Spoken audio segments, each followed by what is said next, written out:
था, वो मेरे को मारा था, मैंने उसको मार दिया, फिर हम ये हुआ, फिर वो हुआ, इतना डिटेल में। और फिर आइडियलिस्ट आ गया, उसको पूछा कैसा रहा स्कूल? ठीक था। ठीक था, like kind of, that's all. वो क्यों? क्योंकि वो महसूस करते हैं कि जो पूछना चाह रहे हैं वो बताने लायक है, इतना इतना खास है नहीं कि मैं बताऊं उसको, डिस्कशन करूं। फिर इनकी धीरे धीरे ये आइडियलिस्ट जो हैं, जैसे हालांकि क्या होता है, बचपन में सारे बच्चे एक जैसे ही दिखते हैं बात करने में, उनमें फर्क नहीं देख सकते आप। लेकिन आइडियलिस्ट धीरे धीरे ऐसे हो जाते हैं कि वो बहुत कैलकुलेटेड बात करते हैं। सेम बात बतानी है, बहन को कुछ और बताएंगे, पापा को कुछ और बताएंगे, और मम्मी को कुछ और बताएंगे।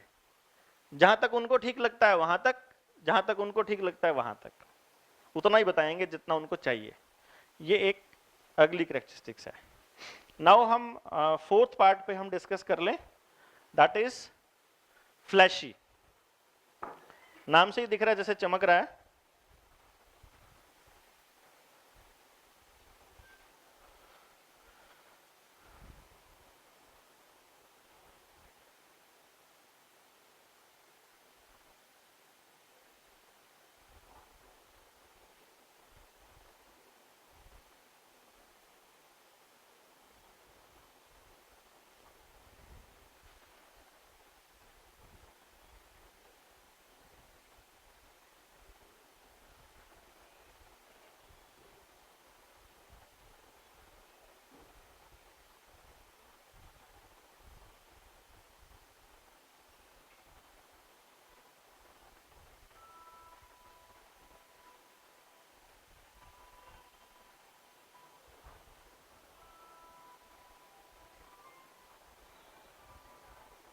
जी,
हाँ जी। फ्लैशी फोर्थ, लाइफ में एफ बच गया, बस ई हो गया, आई हो गया, एंड एफ बच गया। नाम से ही जैसे फ्लैश दिख रहा है, मतलब चमकने वाला, है ना, लाइटनिंग। बेसिकली इनके जो थॉट प्रोसेस है किसी भी डिसीजन के पीछे, वो वही चमकने वाली ही होती है कि हमारा जिक्र होना चाहिए, हमारी बात होनी चाहिए। I should be centre of attraction, हर किसी की बात का मतलब सेंटर अपन होने चाहिए। इनका एक खास डायलॉग होता है कि बदनाम हुए तो क्या हुआ, नाम तो हुआ, वो इन्हीं का होता है। बाकी तीन पर्सनालिटी बदनाम होती हैं, उनको फर्क पड़ता है कि लोग क्या कहेंगे, हमारी इमेज खराब हो रही है, but they really don't care, इनको फर्क नहीं पड़ता है। मतलब आप ये समझिए, ये लाइन में वैसे मैंने सब कुछ एक्सप्लेन कर दिया है, लेकिन अब इसमें जो आप डेली लाइफ के जब आप बिहेवियर को देखेंगे तो उसमें क्या क्या दिखाई देगा। मतलब सेंटर यही है, बात यही है कि उसको सेंटर ऑफ अट्रैक्शन बनना है, लेकिन उसके लिए वो क्या करेगा। पापा उसकी बहन के लिए, मतलब फ्लैशी की बहन के लिए कुछ ले आए, या मम्मी ले आई कि मैं तेरे लिए ये लेके आया हूं, तो फ्लैशी एकदम बोलेगा और मैं मतलब मेरे लिए क्या लाए, मुझसे तो कोई प्यार ही नहीं करता, मेरी तो कोई केयर ही नहीं करता। This is the common dialogue जो एक फ्लैशी बोल सकता है, ठीक है ना, बहुत कॉमन। दूसरा, ये इस तरह से बिहेव करेगा कि इससे बात करते रहो, मतलब भाई अगर कहना है इसको कहो, सुनाना है इसको सुनाओ, इवन डांटना भी है ना तो इसको डांटो, वो ऐसे बिहेव करेगा। यानी कि आप इसकी तारीफ कर रहे हो, यानी हाँ एक तारीफ पे बात आया, दे लव कि उसकी उनकी तारीफ हो। अगर मान लो बाय चांस इनकी तारीफ नहीं करी गई ना, तो ये पूछ सकते हैं कैसी लग रही हूं, कैसा लग रहा हूं, मतलब ये भी पूछ सकते हैं खाना कैसा बना था, मतलब अगर किसी ने नहीं बोला कुछ तो इनको कह के करवानी होती है तारीफ बेसिकली फ्लैशी को। बाकी लोगों को कोई फर्क नहीं पड़ता, लेकिन इनको पड़ता है। तो इसका मतलब क्या हुआ, ये लोग अगर कुछ भी करते हैं, चाहे पढ़ रहे हैं चाहे कोई और काम कर रहे हो, जब तक तारीफ मिल रही है तब तक पूरे एंथुसियास्टिक हैं, तब तक पूरे मोटिवेटेड हैं, और कोई तीसरी चीज इनको नहीं चाहिए। क्लियर? अब इस चक्कर में ये इतना बोलते हैं, इनको लगता है कि और मेरी मम्मी ना किसी और से बात ना करे, बस मेरे से ही करती रहे। किसी और से करने लगेगी अगर मम्मी तो बीच में टोक देगी, ये फ्लैशी बीच में इतना रोकेगा। मतलब अगर आप इसको ऐसे सोचिए कि आपने इसको टेबल पे बिठा दिया, कहा कि बैठ के पढ़ ले आराम से, और ऐसे बिठाया और बिठा के और उसको बोला कि अब तू पढ़ ले। जैसे ही मम्मी जाने लगी, मम्मी 1 मिनट ये बताना क्या लिखा हुआ है, फिर मम्मी ने उसको बता दिया, फिर चलने लगी, फिर मम्मा ये देखना ये भी ये नहीं समझ आ रहा, फिर ये बता दिया। 3-4 बार अगर इस तरह की एक्टिविटी, फिर मम्मी कहेगी एक काम कर चुपचाप बैठ के ना पढ़ ले, जब तक ये पूरा ना हो ना तब तक आवाज नहीं लगानी। और मान लो मम्मी चलेगी किचन में खाना बनाने के लिए, तो पीछे से आवाज आ रही, मम्मी वॉशरूम जाना है, मम्मी भूख लगी है, मम्मी हो गया एंड काइंड ऑफ। हाँ, और अगर मम्मी किचन से बोल रही है तब तक तो ठीक है, अगर मम्मी चुप हो गई, बोला नहीं कुछ भी, पीछे से जवाब नहीं आया, तो हो सकता है कि पास में पानी वाला गिलास रखा हुआ था वो नीचे पड़ा मिले आपको। जब आप कांच की आवाज आएगी भागेगी मम्मी, क्या बदतमीज है, तेरे को समझ में नहीं आता, तेरे को दिखता नहीं और फिर वो अंदर ही अंदर क्या फील हो रहा था कि अब भी तो आई इतनी बार बुलाया, why didn't you come that time. मतलब उनको आप डांट रहे हो तो भी वही फीलिंग आ रही है, उनका मतलब सिर्फ इतना है कि मेरे को देखते रहो, मेरी तरफ बात करके चाहे डांटो चाहे प्यार करो मुझे नहीं पता, पर देखो मेरी तरफ। ये लोग टीचर का भी फेवरेट बनने के लिए कुछ भी करेंगे। मतलब आप देखोगे दे आर बेसिकली, इनको हम कहते हैं हैप्पीएस्ट चाइल्ड एवर, इनको हम सेलिब्रेटिंग चाइल्ड बोलते हैं। सेलिब्रेटिंग चाइल्ड मतलब बर्थडे हो किसी का, शादी हो किसी की, मतलब क्या इनके चेहरे की जो रौनक देखने लेके होती है, मतलब इनको शॉपिंग कराने चले जाओ तो मतलब मजाल है, इनको पूरे दिन से पहले एक इनको कुछ पसंद आ जाए, महाभारत होती है इनको शॉपिंग कराना। मतलब इनके साथ इनका पति एक ही बार जा सकता है बस शॉपिंग कराने लेकिन ये इतने शातिर होते हैं कि फिर मना लेते हैं जाना नहीं चाहेगा, क्योंकि इनको बेसिकली ऐसी चीज चाहिए जो बाकी किसी के भी पास ना हो। जैसे लिसनर को ऐसी चाहिए कि जो उसके पास थी वैसी ले लेता हूं, लेकिन इसको चाहिए कि किसी के पास होनी नहीं चाहिए अगले 5 साल तक भी। समझ रहे हैं कि बेसिक फंडा क्या है? इनके ऊपर आरोप लगता है बहुत बोलता है तू, या बोलती है, मतलब they are basically accused of talking too much. और दूसरा, इनको अगर आप ना कोई काम दे दो, for example extra curricular activity है, सिंगिंग हो, डांस हो, डिजाइनिंग हो, anything, you will see perfect.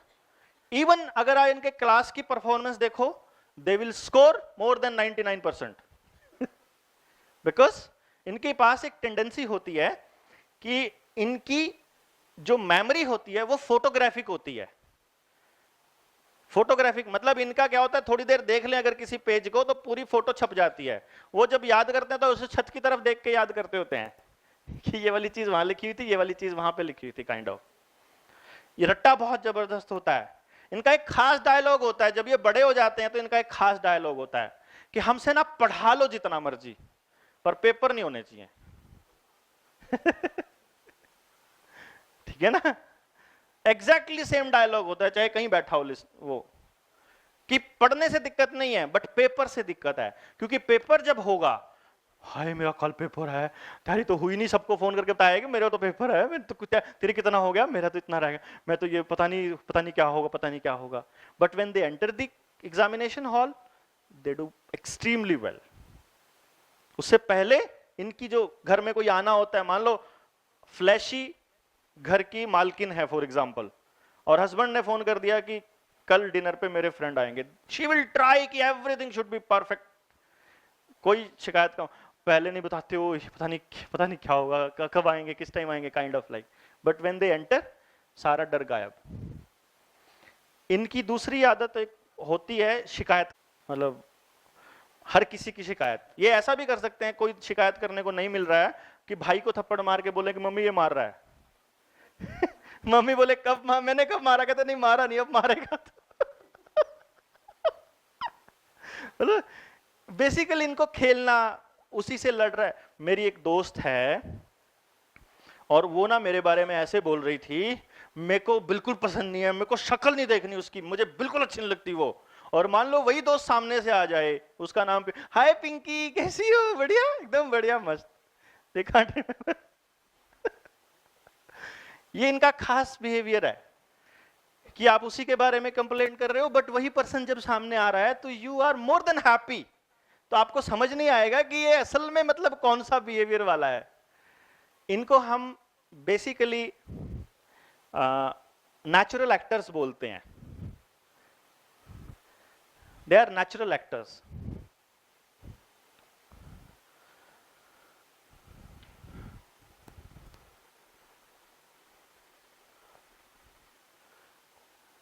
आमतौर पे इनके साथ वाले जो इनके भाई बहन होते हैं वो इसको ड्रामेबाज बोलते हैं कि बहुत ड्रामेबाज है, इतना ड्रामा करती है।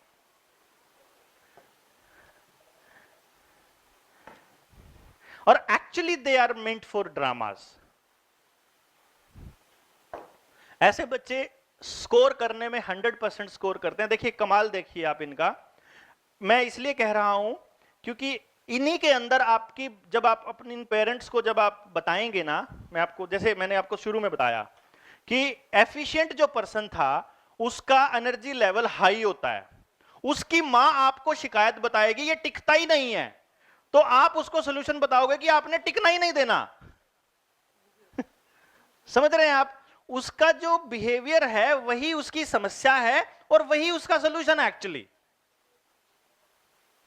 हम लोग क्या करते हैं कि प्रॉब्लम को प्रॉब्लम मानना शुरू, वो एक्चुअली प्रॉब्लम नहीं है, वो उसकी खासियत है।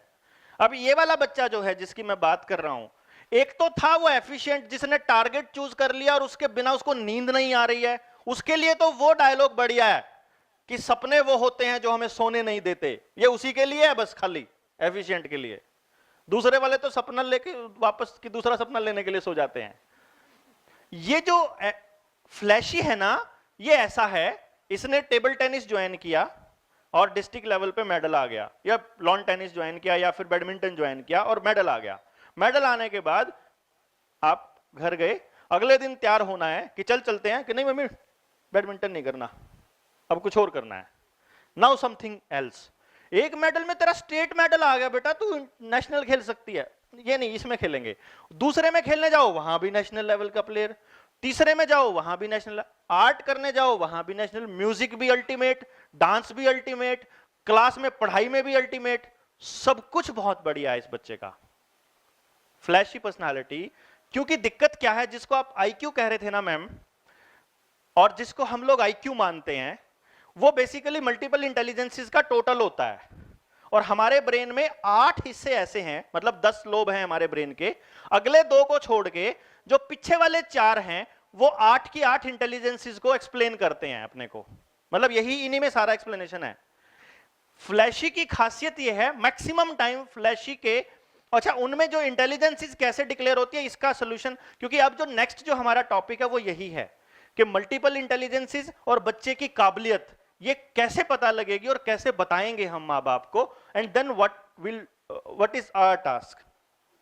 तो इसको थोड़ा सा एक्सप्लेन करने के लिए आपको थोड़ा स्ट्रक्चर समझना पड़ेगा कि ब्रेन का स्ट्रक्चर कैसे है।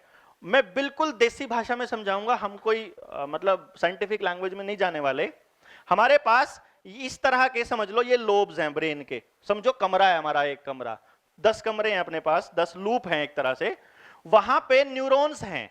न्यूरॉन्स समझो हमारे सिपाही, ताकत मतलब दिमाग की ताकत समझ लो ना।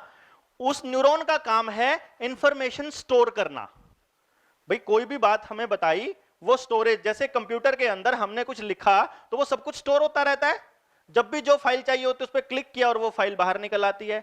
सेम इज द केस, जो देख रहे हैं, जो सुन रहे हैं, जो सूंघ रहे हैं, जो भी चाट रहे हैं, खा रहे हैं, पी रहे हैं, बोल रहे हैं, जैसा भी फील कर रहे हैं, everything is going in the brain in terms of data.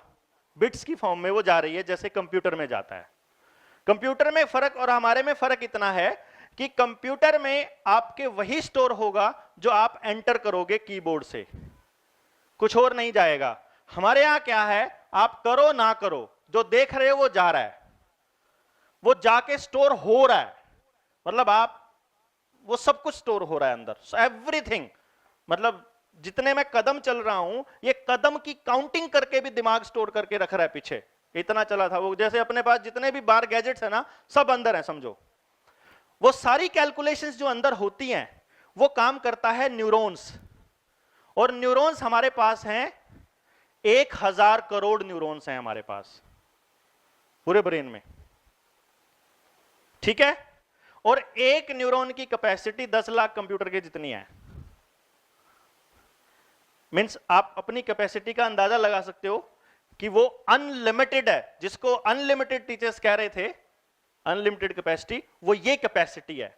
यानी कि कोई भी दिमाग, कोई भी बच्चा कोई भी काम कर सकता है, कोई दिक्कत नहीं है। ये वो डायलॉग है जो माँ बाप बोलते हैं कि उसके भी तो 4, उसके भी तो 2 हाथ हैं, तेरे भी 2 हाथ हैं, सबका दिमाग बराबर होता है। ये काइंड ऑफ दिस, कि चाहे किसी का आईक्यू कम हो मैम, चाहे किसी का आईक्यू ज्यादा हो, चाहे किसी की इंटेलिजेंस कम हो, किसी की ज्यादा हो, कोई भी काम हर बच्चा कर सकता है। लेकिन अब नेक्स्ट पार्ट आता है कि जब वो रैंडम डिस्ट्रीब्यूशन है कि 10 हिस्से हैं हमारे पास ब्रेन के, 10 हिस्सों में करोड़ों न्यूरॉन्स ऐसे करके हमने थ्रो कर दिए, रैंडम डिस्ट्रीब्यूशन हो गया, तो कोई से 4 हिस्से एवरेज से ज्यादा हैं। भाई हम 100% को मान लेते हैं, 100 हमने ये मान के लेते हैं कि 100 न्यूरॉन्स हैं हमारे पास, हमने वो ऐसे करके थ्रो कर दिए, सब में चले गए, वो लूप बंद हो गया, एनर्जी लेवल बंद हो गया, जो एवरेज आई 12.5। अगर 100 को 8 जगह डिवाइड करेंगे तो 12.5 एवरेज आई। तो यानी जिसके पास 12.5 से ज्यादा न्यूरॉन्स हैं, उस जगह पे सोल्जर ज्यादा है, उस जगह पे एनर्जी ज्यादा है। यानी उस जगह से मिलता जुलता काम करेंगे तो अपने आप ही करने का मन करेगा, और जहां ऑलरेडी सोल्जर्स कम है वहां जोर ज्यादा लगेगा। यानी स्टेबल को सरकाना है तो इस पर डिपेंड करेगा कि जो सरकार है उसकी ताकत कितनी है। बुलडोजर को सरकाना है, 4 आदमियों को सरकाना है, या एक 2 साल के बच्चे को सरकाना है, या एक चींटी को सरकाना है, ये समझ लो आप। यानी ताकत कितनी है अपने दिमाग में, और वो काम कर रहे हैं तो जोर ज्यादा लगेगा, मन भी नहीं करेगा करने का। लेकिन अगर हमारे पास वहां फुल एनर्जी लेवल है, वही काम कर रहे हैं, तो जोर भी कम लगेगा और आनंद भी खूब आएगा करते हुए। समझ रहे हैं ना। अब इसको सरकाने के लिए मुझे क्या जोर लगाना पड़ेगा, मेरी हाथ में है इतनी ताकत। क्लियर ना। अब क्या होगा कि जो ये फ्लैशी बच्चे होते हैं जिनकी हम बात कर रहे थे, जो थोड़ी देर पहले कह रहा था, इनकी खासियत क्या है कि 10 न्यूरॉन्स में एनर्जी का डिस्ट्रीब्यूशन हुआ, और वो जो सर्किट बनते हैं अंदर जो कंप्यूटर पे, वो सर्किट नहीं बनते, और वो जो लोब है वो बंद नहीं होता, वो खुला रह जाता है। ये फर्क है। समझ रहे हैं आप बात को। अब खुला रहने से क्या होगा, 10 के 10 लोब या 4 लोब या 5 लोब ओपन है। ओपन है का मतलब अब कोई भी काम करेंगे, जैसे अभी इंटेलिजेंसेस आएंगे तो आपको समझ में आएगा कि क्या मतलब है। कोई भी काम करेंगे उससे रिलेटेड जो लोब है, यानी जहां जो एनर्जी चाहिए, वो सारी एनर्जी वहीं आ जाती है ऑटोमेटिकली। तो वो एकदम उसकी परफॉर्मेंस बहुत टॉप की होती है। फिर इंटरेस्ट दूर इसलिए चला जाता है क्योंकि उसे दूसरी चीज में भी इंटरेस्ट आ जाता है। फ्लैशी की खासियत यह है कि वो सुबह डॉक्टर बनना चाहता है, दोपहर को वो इंजीनियर बनना चाहता है, और शाम को राष्ट्रपति बनना चाहता है, अगले दिन फिर जज बनना चाहता है, फिर दोपहर को वो वकील बनना चाहता है, फिर शाम को वो कुछ और बनना चाहता है। उसको ये तो पता है कि मैंने टीचर नहीं बनना बस, उसको ये तो पता है कि मुझे नौकरी नहीं करनी बस, उसको ये नहीं पता करना क्या है, लेकिन इतना पता कुछ बड़ा सा करना है, टोर होनी चाहिए अपनी जबरदस्त, मतलब टोर मतलब वही सेंटर ऑफ अट्रैक्शन, कहने का मतलब कि लोग उसको देखें। तो वो जितने काम कर रहा है बेसिकली, अब भाई एक उसने बैडमिंटन ज्वाइन किया था, बैडमिंटन ज्वाइन करके उसने नेशनल लेवल का एक मेडल ले लिया, अब उससे ऊपर मेडल नहीं आता तो अब कहीं और लेते हैं ना। ये वाले लोग बार बार यही तारीफ करते रहेंगे, क्या फायदा, अब कहीं और से तारीफ लेते हैं, because he can do anything, क्योंकि उसके वो लोब खाली पड़े हैं, उसके पास एनर्जी लेवल ओपन है, he can go anywhere, he can do anything. लेकिन इसका ड्रॉबैक ये है कि वो एक चीज पर नहीं टिकेगा कभी भी। यानी इफ यू विश कि तू बेटा एक चीज को फोकस कर ले, एक काम कर ले, तो कुछ भी कर ले, एक गेम खेल ले और ये कर ले, ही विल नेवर एवर डू। नहीं, फोकस्ड है वो अपने काम में, फिक्स्ड नहीं है, फिक्स्ड नहीं है, उसको हर काम करना है बेसिकली। और अगर मैं ये कहूं कि ऐसी जिंदगी सिर्फ एक ही जगह पॉसिबल है, and that is drama world, acting world. They are natural actors. मैंने बताया शुरू में ही, ये सिर्फ एक्टिंग के लिए बने हैं, एंटरटेनमेंट के लिए बने हैं, और किसी चीज के लिए नहीं बने। उस चक्कर में आप इनको जितना चीजें सिखा सकते हो सिखाते रहिए, ये उनका इस्तेमाल फिर उस वर्ल्ड में यूज करेंगे। अगर आप इनको नेशनल स्कूल ऑफ ड्रामा देते हो, इनको अगर आप एक्टिंग क्लासेस देते हो, इनको आप म्यूजिक क्लास देते हो, डांस क्लास देते हो, they will be more than happy. सुबह कुछ कर रहे हैं, दोपहर को कुछ, शाम को कुछ। पढ़ाई से रिलेटेड कोई भी काम पेपर से अगले दिन तक भी नहीं रहता। पेपर मतलब 3 घंटे का पेपर है, 12 बजे तक पेपर है, 9 से 12 बजे सब भूल जाते हैं। ये आप घर आकर के पूछे, हो गया बस, अब नहीं आता कुछ भी। अपन ने सिर्फ पेपर के लिए याद किया था, जिंदगी के लिए नहीं याद किया था। और यही कारण है। और यहां दिक्कत यह है, हमारे यहाँ आईआईटीज में भी इन्हीं बच्चों का सिलेक्शन होता है, हमारे यहाँ पीएमटी में भी इन्हीं बच्चों के सिलेक्शन होते हैं मैक्सिमम, हमारे यहाँ हर जगह इन्हीं के सिलेक्शन होते हैं। They are not meant for this.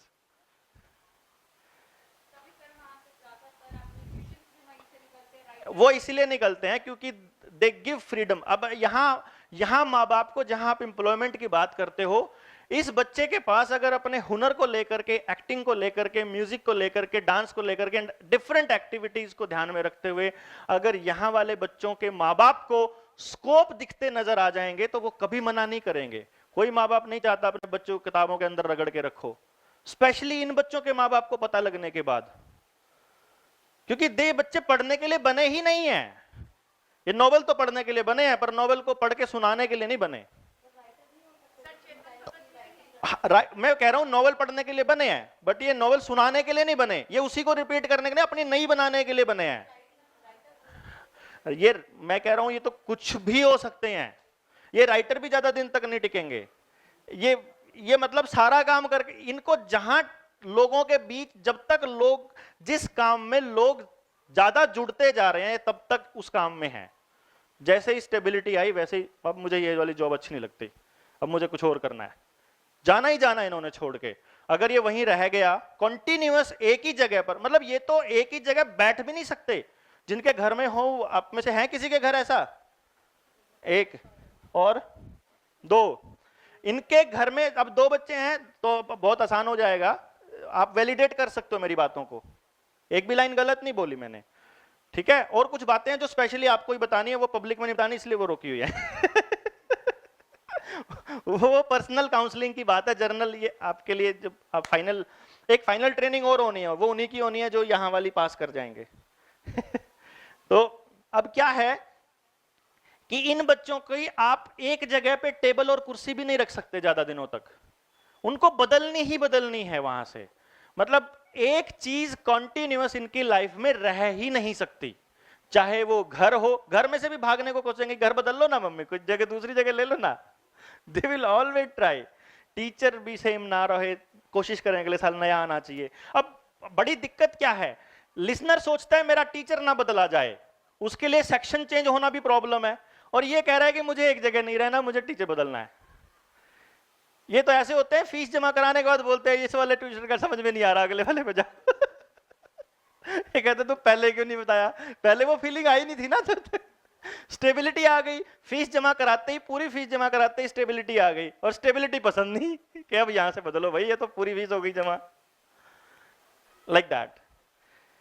तो इस तरह से ये थी पर्सनालिटीज, मतलब जहां अब बीच बीच में जब हम चलते जाएंगे तो जैसे ही कोई बात और मतलब मेरा सर्किट भिड़ेगा आपस में तो याद आ जाएगी, तो फिर मैं फिर जिक्र कर दूंगा।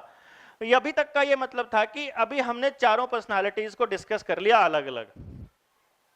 अब इसमें क्या होगा, नेक्स्ट स्टेप जो है, जैसे मैम ने पूछा था कि क्या दो पर्सनालिटीज एक ही पर्सन में हो सकती हैं?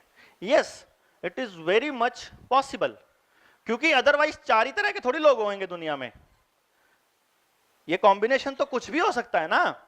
तो अगर मान लीजिए एक पर्सनालिटी जो घर में है इंट्रा वाली वो लिसनर है और बाहर वाली एफिशिएंट है, तो मतलब घर वाले सोचेंगे कि इतना बुद्धू है ये, बाहर जाते ही वो मतलब अपने आप में हीरो बन जाएगा। या अगर एफिशिएंट घर में है और बाहर लिसनर है, तो तू घर में तो बड़ा मतलब रहता, किसी की मानता ही नहीं, बाहर तू मतलब कुछ भी नहीं करता, बाहर जो लोग कहते हैं वही करता है ना। मतलब ये किस पे डिपेंड करेगा कि वो कैसे बिहेव करेगा? ये उस चीज पे बिहेव करेगा कि वो बच्चा है कहां उस वक्त, बैठा कहां है, घर में बैठा है कि घर से बाहर बैठा है, और दूसरा जिससे बात कर रहा है वो कौन है। अगर वो उसके साथ रहने वाला ही बंदा है तो उसकी इंट्रा वाली पर्सनालिटी उससे बात कर रही है, और अगर बाहर वाला बंदा है तो बाहर वाली कर रही है। इसीलिए कई आदमियों के बिहेवियर में आपको चेंज मिलेगा कि वो घर में कुछ और होते हैं और बाहर कुछ और होते हैं, और कुछ नहीं मिलते, कुछ सेम होते हैं थ्रू आउट द लाइफ, यही डिफरेंस है। तो पर्सनालिटीज क्लियर?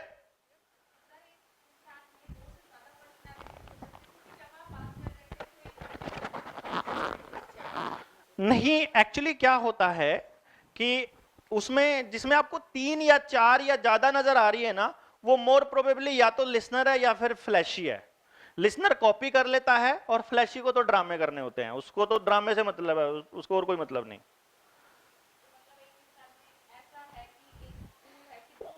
वो या तो आपको अपना समझता है या वो अपना नहीं समझता है, इस बेसिस पर ही पर्सनालिटीज हैं। आपसे बात कर रहा है तो वो आपको क्या समझता है। वैसे तो जो आपका सवाल है उसका सही जवाब तो ये है कि एक इंसान में चारों होती हैं, हम सब में चारों होती हैं। डोमिनेटिंग जो पर्सनालिटीज हैं उनकी बात हो रही है कि बिहेवियर के पीछे का डिसीजन मेकिंग जो होगा वो उस पर स्ट्रॉन्ग इंपैक्ट किस चीज का होगा। ऐसे तो एफिशिएंट पर्सनालिटी को भी बेचारे को नौकरी करनी पड़ ही रही है ना, वो भी कह देगा क्या करें, नौकरी कर ही रहे हैं, कोई चक्कर नहीं, उसमें भी खुश होना शुरू ढूंढ लेता है उसमें खुशी। जी, पॉपुलेशन के अंदर ना ना ना ना ना परसेंटेज, हाँ वो परसेंटेज आता है आपके पास जब रिपोर्ट आएगी ना बच्चों की, अभी जब फाइनल जब एक एक चीज को करेंगे वो आपके पास आएगी। पर्सनालिटीज में कुछ डोमिनेशन नहीं है, पर्सनालिटी तो बिहेवियर को बेसिकली डिसाइड कर रही है। यहां जो अभी तक हमने पढ़ा है ना वो है बिहेवियर, और बिहेवियर कम या परसेंट ज्यादा कम का तो कोई सीन ही नहीं है भाई, वो जिससे बात कर रहा है उसके साथ वो एफिशिएंट बात कर रहा है, बाहर वाले से कौन सी पर्सनालिटी बात कर रही है, तो परसेंटेज का इसमें रोल नहीं है, बस ये है कि कौन सी पर्सनालिटी है। हाँ, पर्सन टू पर्सन ना, चारों के लिए अलग अलग बिहेवियर उनका होगा जो आइडियलिस्ट हैं, सबका नहीं होगा। जैसे लिसनर्स हैं, उनका बिहेवियर घर में 4 आदमियों से अलग अलग नहीं हो सकता, कभी भी नहीं हो सकता। एफिशिएंट का भी नहीं हो सकता, एफिशिएंट ने नहीं मानी तो नहीं माननी, अब पापा के सामने आके डर के मारे बोल नहीं रहा, इसका यह मतलब नहीं है कि पापा से सहमत हो गया एफिशिएंट, वो सिर्फ चुप है, वो उसकी स्मार्टनेस है अपने बिहेवियर को शो करने की, दिमाग में उस विरोध को रोक नहीं सकता वो, उसका दिमाग में अगर ये आ गया मैंने नहीं माननी है, अभी ठीक है तू पढ़ ले बैठ के, अब उसको उसका पापा जबरदस्ती किताब के सामने बिठा सकता है, पढ़ा नहीं सकता। लेकिन अगर आप जबरदस्ती लिसनर को बिठा दोगे पढ़ाने के लिए, वो पढ़ लेगा। एफिशिएंट को जबरदस्ती नहीं पढ़ा सकते आप। तो पापा के मम्मी के सामने एफिशिएंट ये बोल सकता है कि मैं नहीं करता जाओ, पापा के सामने नहीं बोले क्योंकि हो सकता है थप्पड़ आए, तो वो अगले बिहेवियर को मॉडिफाई किया है उसने, थॉट नहीं रोक सकता वो अंदर कि मैंने नहीं पढ़ना। एफिशिएंट को ऐसे है घर में स्कूल में भी हैं। मैं मेरे ख्याल से इसका जवाब दे चुका हूं कैसे करा सकते हैं। देखो इसका अगर थोड़ी स्मार्ट वे में जाएंगे, that was a good question. अगर थोड़ा स्मार्ट वे में जाए कि जैसे एफिशिएंट को मोटिवेट करना है, किसी एफिशिएंट के 60% मार्क्स आ रहे हैं, उसका कंपटीशन 90% वाले के साथ करने लगोगे, वो कभी मोटिवेट नहीं होगा। 60% वाले का कंपटीशन 62 वाले के साथ करवा दो। सिर्फ लॉजिक होता है, एफिशिएंट पर्सनालिटी लॉजिक से समझ में आता है। बैठ के एक दिन जैसे पेरेंट टीचर मीटिंग होती है फॉर एग्जांपल, उसमें तो खैर ओपन होती है, बट काउंसलर है जो आपका स्कूल का, वो काउंसलर एक काम कर सकता है कि ये 65% इसके मार्क्स आ रहे हैं और अभी ये एफिशिएंट है, तो क्लास के अंदर दूसरा एफिशिएंट कौन है जिसके 70 आ रहे हैं, उन दोनों के कंपेयर कर लो और वहां लाओ। वहां पे सिर्फ आपको 3-4 वो देखेंगे, जब आप थोड़ा सा एनालिसिस करके, तो आप देखेंगे कि वो मैथ्स में ज्यादा है तो फिजिक्स उसमें कम है, इंग्लिश में कम है, एक जगह ज्यादा है तो दूसरी जगह कम है। तो वो आपने सिर्फ उसको इतना लॉजिक देना है। वैसे यार इतनी सी बात होती, अगर तेरे इन 3 सब्जेक्टों में थोड़े से हो रहा जाते ना, तो इससे आगे निकल सकता था, निकल सकता है, बस उससे इतना पूछ लो। अगर आप उससे ये कहोगे ना कि तेरे को इससे आगे निकलना है, he will never accept that statement. आपको सिर्फ उससे बने निकल सकता था, वैसे निकल सकता है। अगर उसने कह दिया यहां, तो समझो आपका काम हो गया। अगर वो कहेगा देखता हूं करता हूं, फिर इसका मतलब फिर स्टेटमेंट चेंज करो, कहीं और से लेके आओ फिर कुछ और। नो, ये अब आपकी स्मार्टनेस है कि आपको उसको चैलेंज ही देना पड़ेगा। Only challenge is the way of to motivate, only challenge.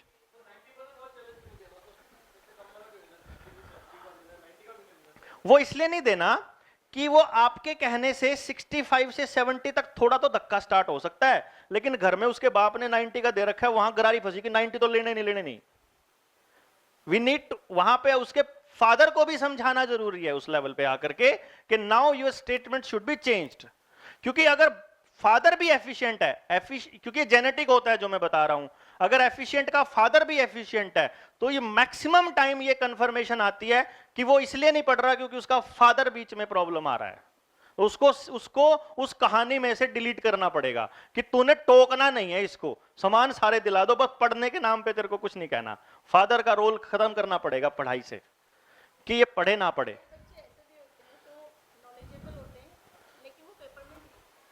Paper में नहीं लिखते,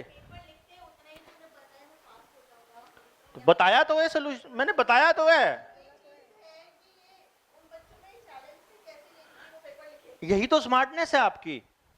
मतलब कॉपी पेस्ट थोड़ी दूंगा सब कुछ बना करके आपको, ये तो ढूंढना। देखिए क्या होता है, आप अगर उसके टीचर हैं तो आप उसका as a teacher behaviour analyse कर रहे हो, फिर जो उसकी मम्मा है वो उसका बचपन से देख रही है। अब जो मेरा आज तक मैं आपसे मिला हूं, जितना भी मिला हूं, हमारे बीच में एक रिलेशनशिप बना है, वो कोई भी बना है। जब हम और ज्यादा मिलेंगे, जब हम और ज्यादा बात करेंगे, तो वो रिलेशन और लंबा होगा। तो माँ बाप का उस बच्चे के साथ में रिलेशनशिप लंबा है, तो उन्होंने अपनी लिमिट्स एक्सटेंड की हुई हैं, बढ़ाई हुई हैं, रखी हुई हैं। वो क्योंकि एफिशिएंट के घर में अगर उसके मम्मी या पापा में से एक एफिशिएंट है, तो ये कंफर्म है कि उनके घर में महाभारत होती है। हाँ हाँ हाँ हाँ, वही तो बता रहा हूं ना, उसको बिल्ड करने का एकमात्र तरीका है ये ठीक थी बात, कि जैसे एफिशिएंट पर्सनालिटी है और बचपन में पता लग गया कि ये एफिशिएंट है, तो जब वो आपको कुछ भी कहने के लिए कुछ भी कह रहा है, पहले झटके ना मत करो। ना बर्दाश्त नहीं होती ना बर्दाश्त होती नहीं ऐसे लोगों को। वही कह रहा हूं ना, मैंने पहला ही शब्द यही बोला ना कि पहले झटके उसको ना मत करो, क्योंकि उससे वो ना, जैसे ही आप ना कहोगे वैसे ही वो उल्टा पक्का पड़ेगा, पक्का पड़ेगा। सवाल ही पैदा नहीं होता कि वो आपकी बात मान ले। अब वो काम नहीं करेगा जो आप करने के लिए कहोगे, कंफर्म है। तब धीरे धीरे आप रिश्ता इतना खराब कर लोगे कि फिर आखिर में बहुत सारे माँ बाप को तो ये भी कहना पड़ता है, ऐसी औलाद से तो औलाद ना ही हो तो बढ़िया है। वो रिश्ता हम खराब करते हैं basically. It's not the child कि वो खराब था, कोई भी नहीं खराब है, वो पैदा हुआ है जैसा। We are not able to understand him. हमने उसको समझ लिया होता, हमने अपने डायलॉग को थोड़ा बहुत कंट्रोल कर लिया होता, हमने अपने एनवायरनमेंट को थोड़ा मॉडिफाई कर लिया होता, तो दैट वुड बी इजी।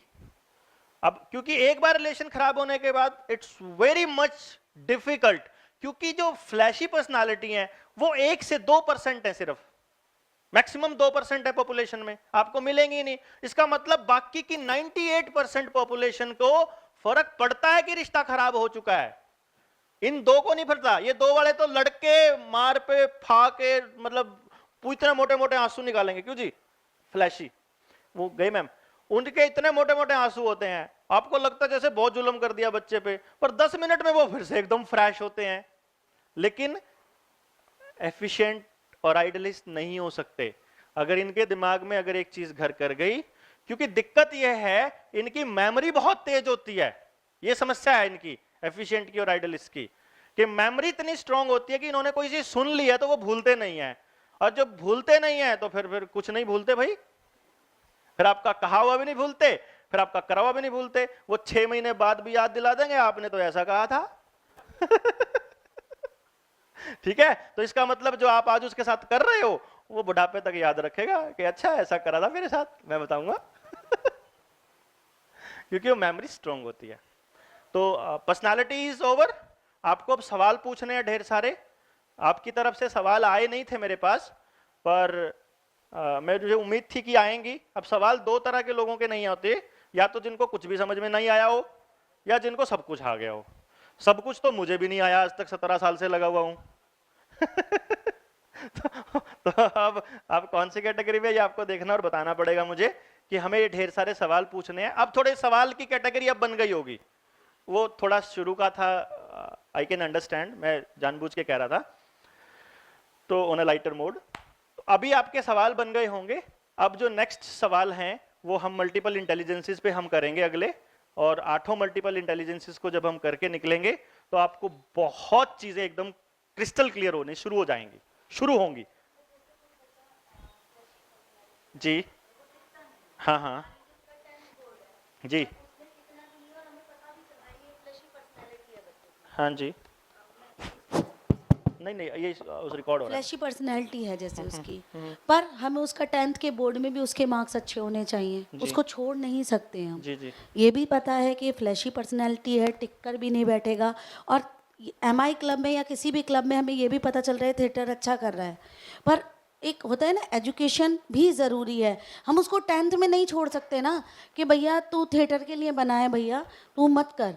हमें उसको मोटिवेट उसकी एजुकेशन के लिए भी करना है, क्योंकि उसके लिए 10th बोर्ड भी जरूरी है। उसके लिए क्या मैं करें? आपको दो चीजें, इसके दो वर्जन निकलते हैं जो आपने बोला है। एक तो ये है, आपने बोला एजुकेशन के लिए जो आप करा रहे हो ना, जो बोर्ड है वो एजुकेशन नहीं है बेसिकली, वो तो एक सर्टिफिकेट के लिए आप काम कर रहे हो। सर्टिफिकेट चाहिए होते हैं नौकरी के लिए सिर्फ, और ये बच्चे नौकरी के लिए नहीं बने होते। तो पहली बात तो ये है कि अगर ये फेल भी होते हैं तो कोई बात नहीं, मतलब चाहे अमिताभ बच्चन भी तो 12वीं पास था मेरे ख्याल से, 12वीं फेल था।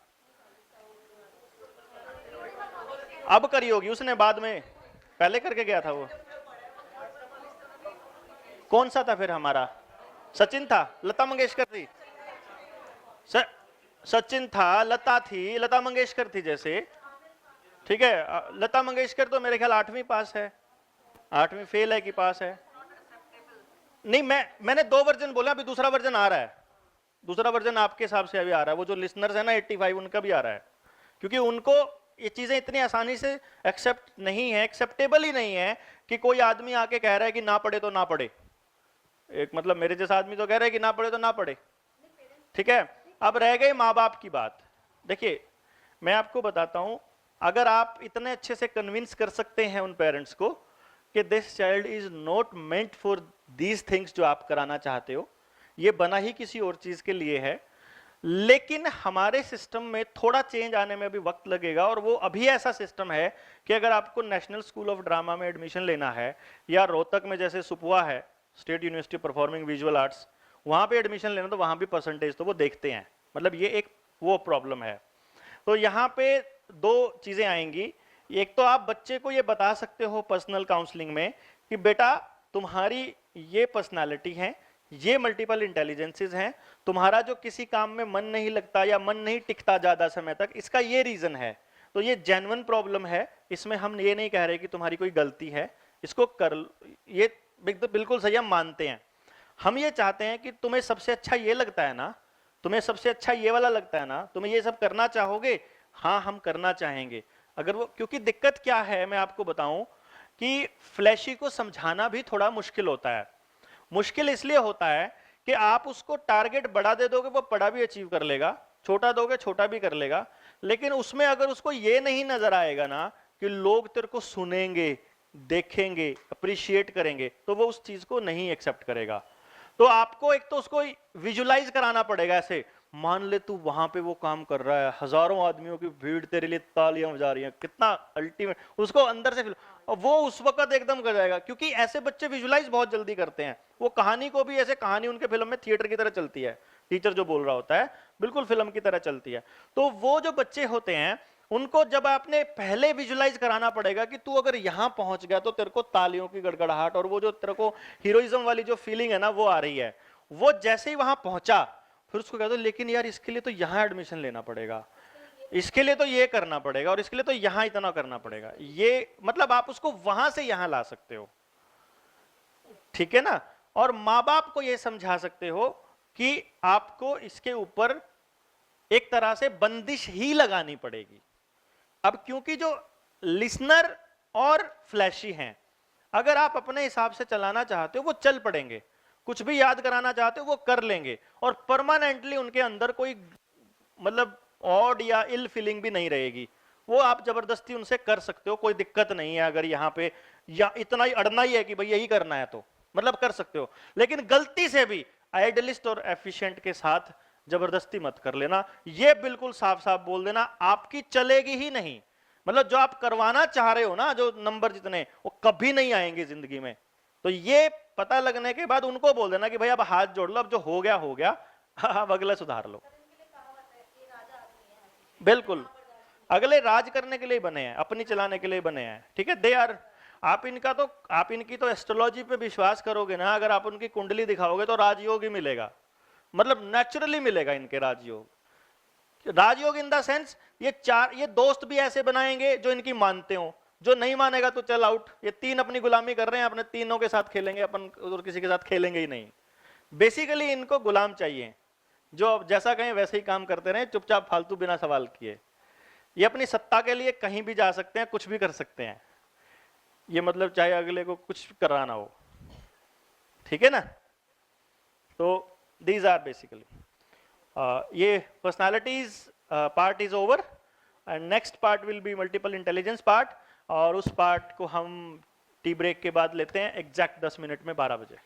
नेक्स्ट बहुत इंपॉर्टेंट टॉपिक है मल्टीपल इंटेलिजेंसेस। अगर किसी भी पेरेंट को हमने सजेस्ट करना है, उनको गाइड करना है कि उसके बच्चे के लिए कैसा एनवायरनमेंट होगा जिससे कि वो बच्चा वैसा ग्रो हो जो हम सपना देख रहे हैं। कैसा सपना? मुझे लगता है कि हर माँ बाप सिर्फ एक ही सपना देखता है, to grow a happy child. वो हैप्पीनेस को गलती कई बार किसी गलत चीज के साथ कनेक्ट करके देख लेते हैं, बस वो गड़बड़ कर जाते हैं। हैप्पी चाइल्ड अगर रेज करना है हमें, तो उसमें उनके डायलॉग्स क्या होंगे, उनकी तरफ से क्या चेंजेस आएंगे, वो हम पर्सनालिटी में ऑलरेडी देख चुके हैं। अब आता है कि उसको सीखना क्या क्या है, कैसे कैसे सीखना है। क्योंकि आपने क्या करना है, कभी भी किसी भी बच्चे को सजेस्ट करना है या उसको सलाह देनी है, तो उसे कभी भी सलाह मत दीजिए कि तुम वकील बनो, या तुम खिलाड़ी बनो, या तुम ये बनो, या तुम वो बनो। क्योंकि जो लिसनर पर्सनालिटी हैं 85%, वो अपने टीचर्स को बहुत सीरियसली लेते हैं और वो गलती से उसी तरफ चल पड़ते हैं, जबकि रास्ते और भी बहुत होते हैं। कैसे बहुत होते हैं वो अभी पता चल जाएगा। सेकेंडली, आपने उनको क्या सजेस्ट करना है, वो जैसे मैं बात करूंगा तो आपको उसका मतलब समझ आ जाएगा कि फिर सजेस्ट क्या करना है। फिर जब हमें यह मालूम पड़ गया कि हमारी क्लास में पढ़ने वाले इन बच्चों की ये इंटेलिजेंस स्ट्रांग है, और इन बच्चों की ये इंटेलिजेंसेस वीक हैं। फिर हमें ये पता होना चाहिए कि उन पे जो काम कर रहे हैं उन इंटेलिजेंसेस पे, उसका पर्पस क्या है। जैसे फॉर एग्जाम्पल कोई बच्चा बाय बर्थ एक स्पोर्ट्स पर्सन है, हमें पता लग गया कि वो स्पोर्ट्स पर्सन है, आप कभी भी मत कहिए कि तुम स्पोर्ट्स पर्सन बनो। जरूरी नहीं है कि वो लाइफ में बड़ा होकर के एक स्पोर्ट्स पर्सन बन सके या रह सके, तो कोई सर्कमस्टांसेस उसको कोई ना कोई जॉब भी करने को मजबूर कर सकती हैं। देन आपका सजेशन क्या होना चाहिए कि तुम्हारे पास ये इंटेलिजेंस स्ट्रांग हैं, ये तुम्हें खुश रखेंगी तब जब तुम फिजिकल वर्क करोगे। इसीलिए जिंदगी में कभी भी 1 घंटा खेले बिना नहीं रहना, सोना नहीं है, यानी रोज सोने से पहले 1 घंटा खेलना जरूर है। समझ आ गई ना आपको? वो अपने आप बाकी के 23 घंटे उस 1 घंटे के इंतजार में काट लेगा खुश रह के। और इससे अगला पॉइंट ये है कि अगर किसी बच्चे को, माँ बाप को हमने ये कह दिया कि ये बच्चा स्पोर्ट्स पर्सन है, और वो कह देंगे जी स्पोर्ट्स में तो बहुत पैसे खर्च होते हैं, जबकि सच्चाई ये है कि कम पैसे खर्च करके भी बहुत लोग स्पोर्ट्स पर्सन बने हुए हैं।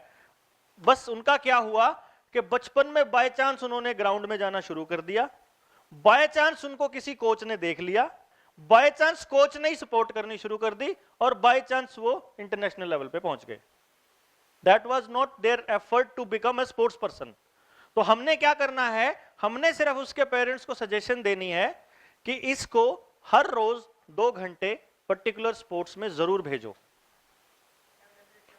जब वो 2 या 3 साल तक लगातार जाता हुआ हो जाएगा, उसको कैच करने वाली चीजें अपने आप ऑटोमेटिकली आ जाएंगी, और तब तक उस बच्चे के अंदर भी एक फीलिंग आ चुकी होगी कि बिना खेले में नहीं रह सकता। जैसे सचिन एक डायलॉग बोलता था, cricket is my first love. उसने दूसरा लव करा ही नहीं, दूसरा खेल खेला ही नहीं। नहीं तो जो स्पोर्ट्स पर्सन है वो कोई भी गेम उतना ही खूबसूरत खेलता है।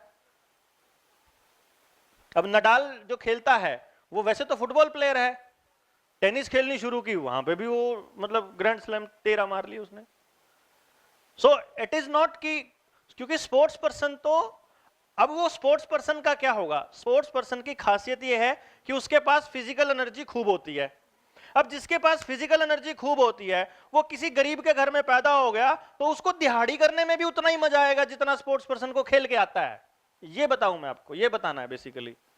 और जिसके पास फिजिकल एनर्जी ज्यादा है उसको रिक्शा चला के भी उतना ही मजा आएगा। तो जरूरी नहीं है ना कि वो स्पोर्ट्स पर्सन स्पोर्ट्स ही कर रहा हो, उसको ये बताना है कि तेरे को फिजिकल वर्क करना है।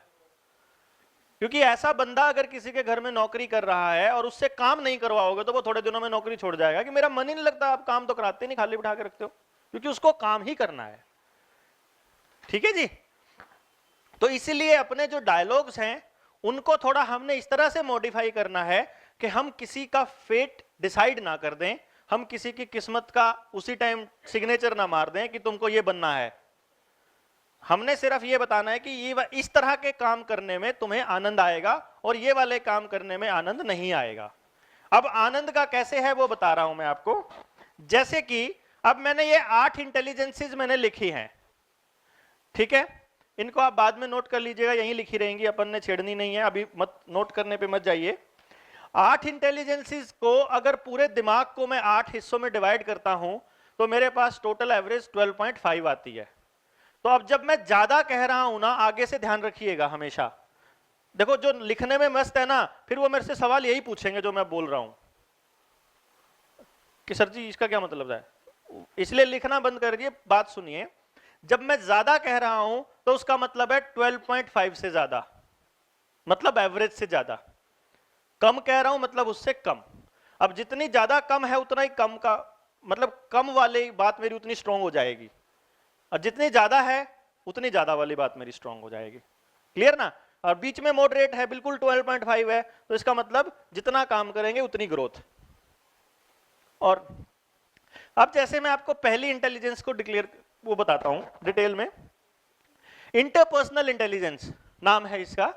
इंटरपर्सनल जैसे कि नाम से भी है कि इंटरपर्सन, पर्सन टू पर्सन, इसका मतलब है कि लोगों से इंटरैक्ट करने की काबिलियत, आपकी वो इंटेलिजेंस जिसकी बदौलत आप लोगों से बात करते हो।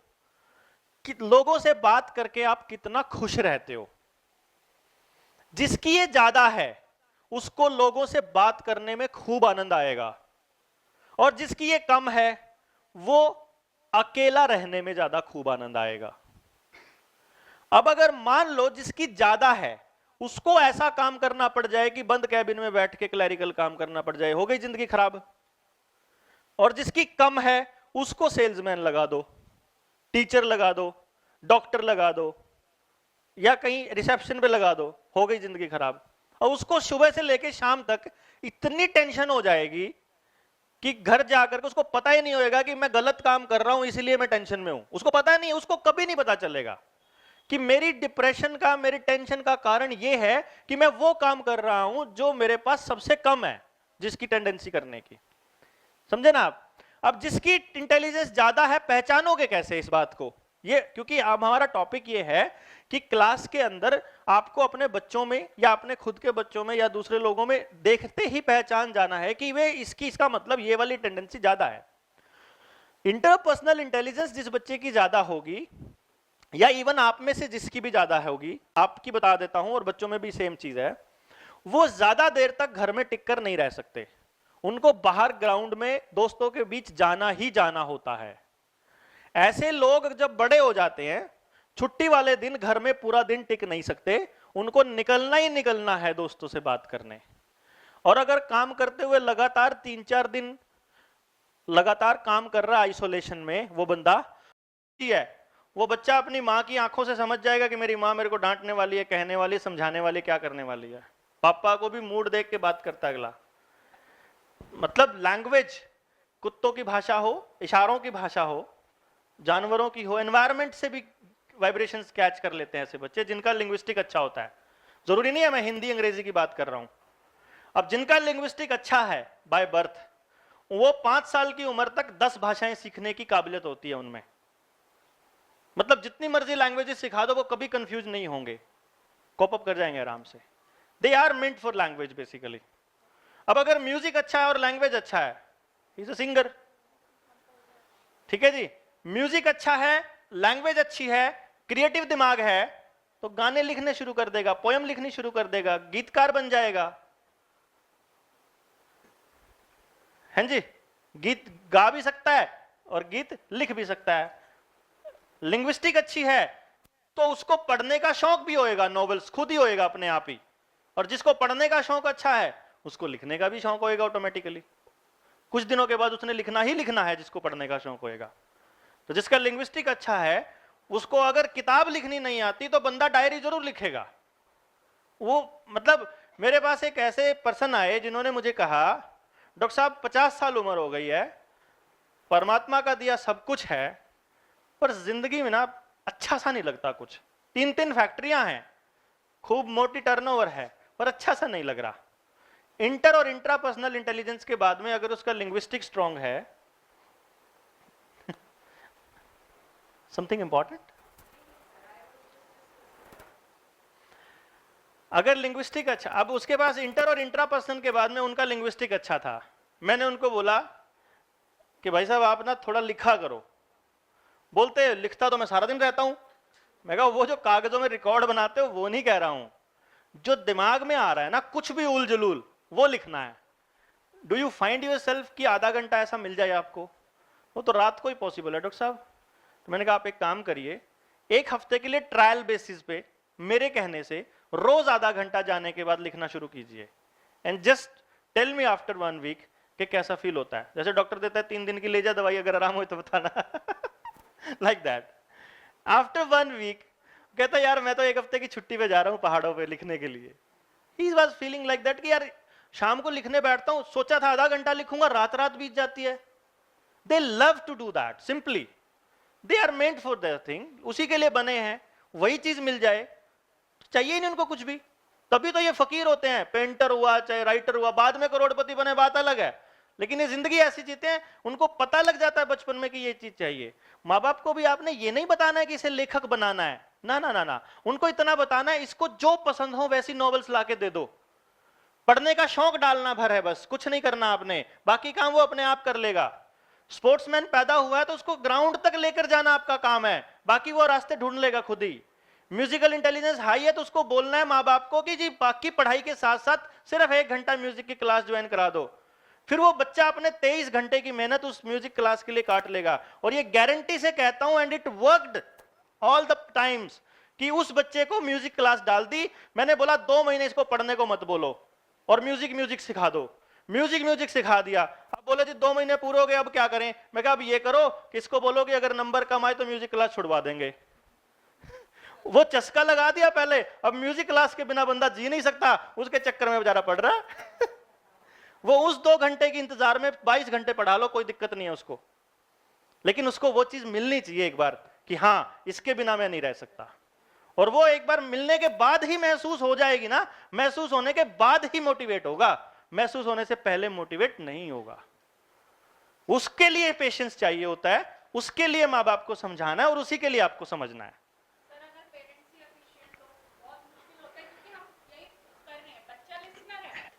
Every problem has a solution.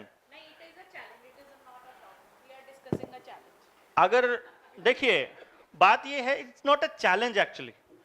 अगर आपकी कन्विंसिंग है, अगर आपने उसको बात सही बताई है, एफिशिएंट पर्सन को आप सीधा इंस्ट्रक्शन देके नहीं समझा सकते। फिर वहां ये टैबलेट काम करेगी जो मेरे वाली, कि 1 हफ्ता ट्राई करके देख लो, 1 महीना मेरे कहने से करके देख लो। आप देखोगे बच्चा जिस काम के लिए पैदा हुआ है, अगर वो उसे दिन में 1 घंटा मिल जाए, उसके पूरे दिन का बिहेवियर बदल जाता है। खुश भी रहना शुरू कर देता है, बात भी मानना शुरू कर देता है, पढ़ना भी शुरू कर देता है। यू विल फील उसको ऑटोमेटिक चेंज होता है, क्योंकि when you are doing what you are meant to do, आप अंदर से अच्छा महसूस करने लग जाते हो। इरिटेशन आधे टाइम तो हम दूसरे को गाली इसलिए देते हैं कि अंदर से दुखी हैं हम खुद। Don't you feel that? हम अंदर से मस्त हैं, भाड़ में जाओ ना दुनिया, अपन तो मस्त हैं ही। क्यों अपना दिमाग क्यों खराब करेगा? जिसको खुश रहना आ गया ना, वो बहाने ढूंढेगा खुश होने का। उसको पता लग जाएगा कि खुशी की जो अल्टीमेट पीस है वो कहां मिलती है।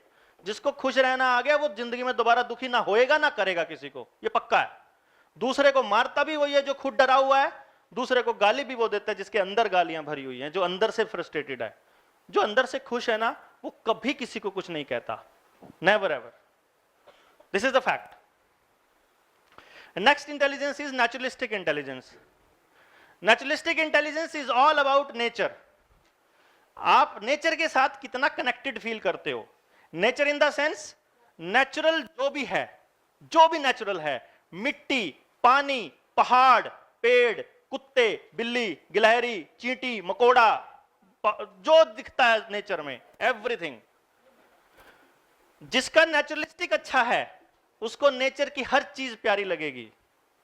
कुत्ते से प्यार होगा उतना ही बिल्ली से होगा, उतना ही तोते से होगा, उतना ही भैंस से होएगा, उतना ही गाय से होएगा। हाँ जी, इंसानों से भी होगा नेचुरली। इंसानों से इंसान के बिहेवियर पे है, क्योंकि जो नेचुरलिस्टिक इंटेलिजेंस वाले होते हैं ना, उनको वो जानवर ज्यादा अच्छे लगते हैं। ये वाला जानवर थोड़ा खतरनाक है। एक जिसका नेचुरलिस्टिक अच्छा होगा, उस बच्चे को सुबह 4 बजे उठाओगे ना तो एकदम मस्त उठेगा, पूरा दिन चहकता रहेगा। उस बच्चे को 10 बजे उठाओगे ना तो रोता हुआ सारा दिन बुरा हाल रहेगा उसका। अब ये पहचान कैसे करनी है? जिस टाइम पे मौसम चेंज होता है, जैसे आजकल का मौसम है, जब सर्दियों से गर्मियां, ट्रांजिशन पीरियड है, उस वक्त जिनका नेचुरलिस्टिक अच्छा होता है वो बच्चे चिड़चिड़े हो जाते हैं। उनको वो चिपचिप वाला जो मौसम है वो पसंद नहीं होता बेसिकली। इसका मतलब उनका नेचुरलिस्टिक अच्छा है। वो पेट भी मंगाएंगे आपसे, वो पेट चाहेंगे, या घूमना भी पसंद होता है उनको जंगलों में। पेड़ों के साथ कनेक्शन उनका बड़ा अच्छा रहता है। एनवायरमेंटल साइंसेस से जुड़ा हुआ कोई काम करना है, वाइल्ड लाइफ से जुड़ा कोई काम करना है, नदियों से जुड़ा, खेती से जुड़ा, जानवरों से जुड़ा, इतने सारे बिजनेसेस हैं उनके लिए। भाई वेटनरी साइंसेस में चले जाओ, आप जानवरों के डॉक्टर बन जाओ, आप एनवायरमेंटल से जुड़े हुए कोई भी एनजीओ, हाँ जी, वेटनरीज, हाँ जी। अब जिनका नेचुरलिस्टिक लो होता है वो बच्चे ऐसे होते हैं, रात को जगा लो सुबह 4 बजे तक, सुबह ना उठाओ भाई, सुबह 11 बजे तक सोना है, सुबह 12 बजे तक सोना है। They will always tell you कि मम्मा रात को जगा लो, आप ना सुबह नहीं उठाना। Not modern at all, not modern at all. इससे मॉडर्न का और उसका कोई फर्क नहीं पड़ता। जिसका नेचुरलिस्टिक अच्छा है ना, बचपन में सुबह उठा के एक बार ले जाओ, एक बार लेके जाओ, हफ्ता लेके जाओ, उसके बाद वो रह ही नहीं सकता बिना उठे सुबह। नेचुरलिस्टिक अच्छा है, एक डॉग दे दो इसको, उसको बोलो सुबह तेरे को घुमा के ले जाना है, आपके टाइम से पहले उठ जाएगा वो। मॉडर्न और पुरानी जनरेशन का कोई लिंक नहीं इससे हाथ। उसको नेचुरल चीजों से कनेक्शन आपको देना पड़ेगा। अब चस्का ही नहीं पड़ा उसको नेचर का, उसको पता ही नहीं कि नेचर का क्या आनंद है, तो वो हाई होते हुए भी जम पड़ा रहेगा घर में, उसे पता ही नहीं। फिर वो जो बातें क्लास में दोस्त करते हैं, अगर वो नेचुरल, अगर वो लिसनर पर्सनालिटी है तो उनका असर हो जाएगा बस, कि वो कहते हैं कि मम्मा सोने नहीं देती, मैं तो 10 बजे तक सोता हूं। फिर वो इसलिए 10 बजे तक सोता है कि मेरा दोस्त सो रहा है 10 बजे तक। सो आपको वो चस्का देना पड़ेगा। दैट्स व्हाट आई सेड ना। मतलब मैंने, ये एक नेचुरल चीज है कि मैंने बहुत से बच्चों को घर में पेट ले आए, हफ्ते बाद घर वालों को बोल दिया कि अब इनको बोलो कि होमवर्क करे बिना तो पेट के पास चला गया ना तो इसको वापस दे आएंगे। तो आते ही सबसे पहले होमवर्क करता, क्योंकि पेट के पास जाने की जल्दी है उसको। सिंपल है। अब जिसका विजुअल इंटेलिजेंस हाई है, उस बच्चे को अगर आर्ट क्लास नहीं दोगे, उस बच्चे को अगर आर्ट क्लास या फोटोग्राफी क्लास नहीं दोगे, तो वो बच्चा कार्टून देखेगा, वो बच्चा एनिमेशन देखेगा, वो बच्चा उन चीज विजुअलाइज, क्योंकि उसकी वो भूख शांत हो रही है ना आंखों वाली, वीडियो गेम खेलेगा।